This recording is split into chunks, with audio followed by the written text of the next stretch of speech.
আসসালামু আলাইকুম। ইসলাম ইলেকট্রনিক্সের পক্ষ থেকে আপনাদেরকে জানাই স্বাগতম। বন্ধুরা, আপনারা দেখতে পাচ্ছেন এটি একটি DSP pure sine wave inverter PCB.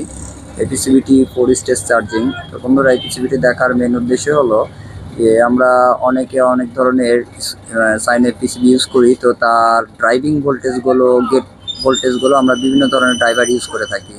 হয় IR2110, TIP 250, transistor base, etcetera etcetera বিভিন্নজন বিভিন্নভাবে আমরা গেট পালস ইউজ করে থাকি। তো বন্ধুরা, এই পিসিবিটি দেখার মেন উদ্দেশ্যই যে এই পিসিবিটি আমরা ইউজ করছি 6N137 ফটো ট্রানজিস্টার, আর তার সাথে ইউজ করছি বন্ধুরা BD 135-136। এতে স্ট্রং আউটপুট করতে পারে খুব। আরও মজার ব্যাপার হচ্ছে এই পিসিবিটির যে আমাদেরকে এক্সট্রাভাবে একটা টেপ বের করতে হবে, যে টেপটা 40 থেকে 45 ভোল্টের মধ্যে থাকতে হবে, যে ভোল্টেজ দিয়ে গোটা সার্কিটটি অপারেটিং করে। তো এর চার্জিং পারফরমেন্স 4 স্টেজ। এর পারফরমেন্স